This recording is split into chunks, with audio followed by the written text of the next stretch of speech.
I'm Kimberly Turner from cookingwithkimberly.com, and tonight I'm going to show you how to braise a sweet pickled cottage roll. Now, you're probably going, what's a cottage roll? A cottage roll is the end part of the shoulder butt, and that's what I have here. And this is about a 3.5 pound or 1.6 kilogram cottage roll here. Now, it comes in this package. It comes in brine, and it also usually has one of these nets. Now, I'm taking the net off because that's how my mama does it, but you can keep it on there. If you're gonna boil it, you can keep it on there. But if you're gonna do this in the oven, I suggest taking it off. That's just how I do it, and that's how mom does it. That's how we're gonna. So here it is. It's not gonna all fall apart, but it does help keep it together, that netting, if you are so inclined. Now, what I've got going here, I'm gonna do it in a Dutch oven. You can do it in a large stock pot like this. They also call it a Dutch oven. Basically, it's something that can go in the oven or the stovetop and has a lid, okay? So that's what's going on. This sucker's gonna get put in there with just a little bit of water, and it's going to kind of braise, roast the whole thing, okay? I'm also gonna put some vegetables, some potatoes. I have a little bit of sweet potato. I have just a little bit of celery I'm gonna put in just for a little bit of flavor, and some carrots. Now, if you want to, you may go ahead and put cabbage in as well. It's very tasty. So this is the deal. We're going to go about 35 to 40 minutes per pound. This is a 3.5 pounder, so you know, do the math. It's gonna take me a little while. So let's get going. I have my oven preheated to 325 degrees Fahrenheit, and I'm just going to simply put my cottage roll inside of my pot. Now I've rinsed this off, and the next thing I'm gonna do is just prepare some of these vegetables. Some celery. Sprinkle it about. You want to surround your cottage roll with the vegetables. I have a little bit of sweet potato.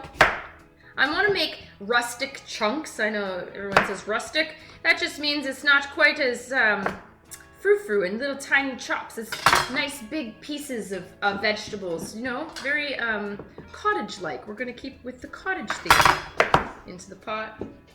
That little bit of sweet potato is going to do a beautiful job in there. Now, I'm just going to peel any carrots that don't look pretty. If you don't care, then leave the skins on, because that's where lots of the nourishment is. Now, I'm going to also do big chunks of carrots, just the same. I'd say that's plenty of carrots. I used 3 large carrots. And now I have some nice small potatoes. I'm using the smaller ones out of my bag, just so that everything fits in there properly, okay? I'm going to peel anything that doesn't look nice on these, and I'm going to leave them as whole as I possibly can. So if they're small enough, put them in there. If they look like they're a little bit too big for what you're doing, just chop it in half, and then you have a nice chunk that's about the same size as your other potatoes. Now, in essence, this is a one-pot meal. You have 2 side dishes, a potato and carrot, as well as your pork cottage roll for dinner. So you're good to go. You should also have some nice amount of leftovers for tomorrow, for sandwiches for lunch, or for another dinner even. You could probably even use this cottage roll for some beautiful breakfast fare. Now, you'll see on your cottage roll that one side is going to have a layer of fat and the other side won't. So you want the top side to be the layer of fatted side. And I'm just going to take a knife and score that fat just a little bit so that it can render a little bit easier, and it'll be much more flavorful in the liquid that's cooking it, as well as being able to flavor some of these vegetables, which so just lovely. Score the top a little bit with diagonals or whatever you want to do, just to open that up a little bit. You could have done that scoring of the fat before you put it in the pot, just to make things easiar. Okay, so as for aromatics, I have that celery in there. That's going to be nice. And I have a handful of Italian parsley I'm just throwing in. I don't care if it mixes with my veggies. I like parsley, but it should just impart some nice flavor, as well as few flecks of green. Now, we're not going to put any salt in here because this is brined and it's cured, you know, and it's already, you know, has too much salt maybe already. I don't want to add excess salt. I just want it to be salted enough. So we're just going to leave it for now, and we'll taste it all at the end. But for now, I'm going to put in some mustard seeds, maybe a ½ teaspoon, 1 whole clove, a bay leaf. I think everything needs a little bit of spice. Let's put some chili flakes. Just a few, as much as you feel like you like. I'm just doing about a pinch. And about 10 or 12 peppercorns, whatever kind you like. Next, now you have a choice of what kind of liquid you'd like to braise this. You can use water, you can use some tea, you could use wine if you like, or even some beer. Beer would be a beautiful choice. But today I'm going to use a little bit of tea because that's what I have. Now, I just want about maybe 2 inches, 2.5 inches of water. I don't want to come more than halfway up this meat at all. I just want this to braise. I don't want it to boil and steam. I just want it to have a little bit of water to keep things nice and moist, and so it won't burn on the bottom as well. Into it goes. You're gonna want to keep checking it as you cook to make sure that there's enough liquid in there. My oven has come up to 325 degrees, and the only thing left to do is put my lid on and throw it in the oven. Now, again, this is gonna be 35 to 40 minutes per pound. It's 3.5 pounds. It's gonna be close to 2 hours long at least. The longer you let it go, even for another 45 minutes, 30, 45 minutes or so, it's gonna help tenderize that meat even more. What you're looking for is a fork tender, and it's going to be very, very tasty. So we're going to check this, you know, I'm gonna check it probably in 30 minutes to make sure all is well in here, and that's it. So you'll see me then. This has gone for about 40 minutes so far, and it's just heating through. It looks like the pork fat is starting to melt on the top. Oh, it smells nice. I can smell those root vegetables, the carrots and the potatoes. That's really nice and earthy, and the parsley, lovely. I can't wait to eat this. Okay, back into the oven. I don't want it to lose too much heat. Now I'm gonna leave it in probably for the next hour and a half. It's been another 45 minutes or so, and it smells good. I can see that the liquid is bubbling, and that's exactly what I want. Look at the steam. I'm gonna test these potatoes. Potatoes are nearly done. Things are going well in here. I like that the fat on the top of this cottage roll is melting off. It's rendering and imparting all this beautiful flavor into these gorgeous veggies. Now I'm just moving around my potatoes a little bit because the top bits are getting a little bit dry. So I'm moving it all around with these nice herbs. Back into the oven. I have at least another 45 minutes to an hour to go. It seems like it's getting nice and tender, but I want to make sure. Okay, things are looking good here. Let's just move this over to the side.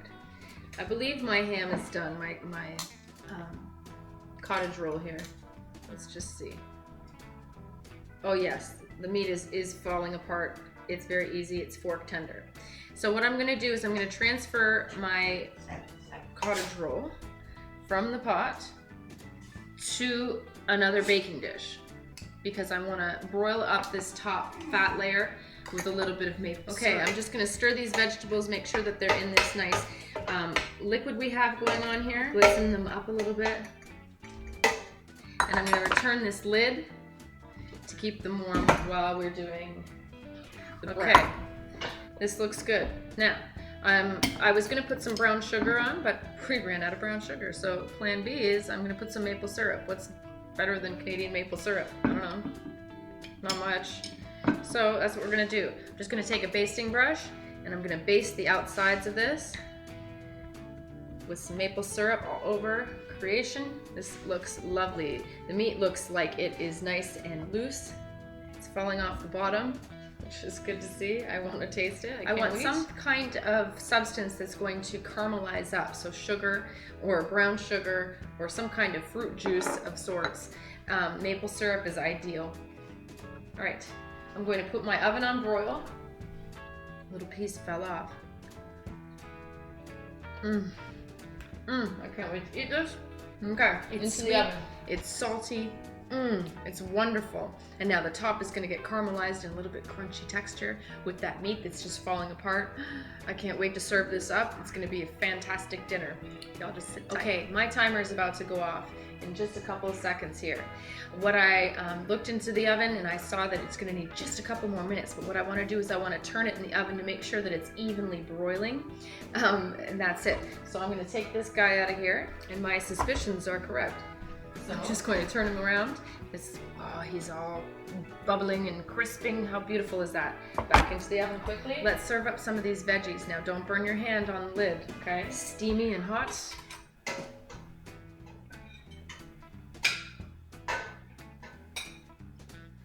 Gonna grab myself some potatoes and some carrots. Ooh, this is gonna be fantastic. Into these potatoes. They're perfectly done. If you want to put butter on them now, you're welcome to. I might put some pepper. The salt. It's ready. All right. A little bit of butter for the potato.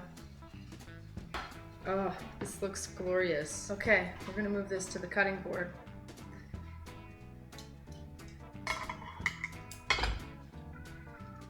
I'm gonna put a little aluminum foil tent over top, just loosely, for the next couple of minutes because the juices in here are furious right now.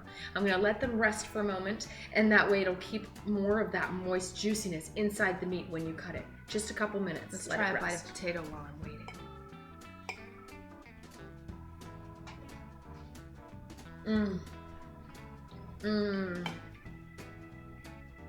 They were cooked in and around that roast with all of the juices running from this roast into the potatoes. They are so tasty. They don't need much of any kind of dressing up now. And the carrots, I'm sure, are just as good. Sweet potato here. Beautiful. There's a nice saltiness to it because this meat is brined. I can taste all of those spices in there. The parsley, the aromatic celery. I just got a nice hint of that one clove that we put in. Really lovely, lovely meal. Very nice and rustic. Very cottage style. Okay. Our cottage roll has calmed down a little bit, and now I'm going to get to slice a little bit of it. Oh, look at that. Look at the skin is crispy on the top. Look at that meat. Oh my goodness. Man, everyone's gonna be excited about tonight. There you go. How beautiful is that? There you have it. That is a lovely, lovely cottage roll. And look at that crispy skin. Those potatoes and the carrots. Oh my goodness. Let's try this up. I want a little bit of this crispy skin.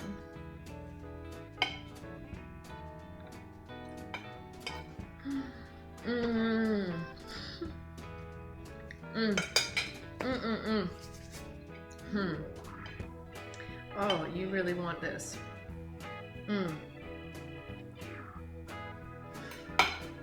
That's so good.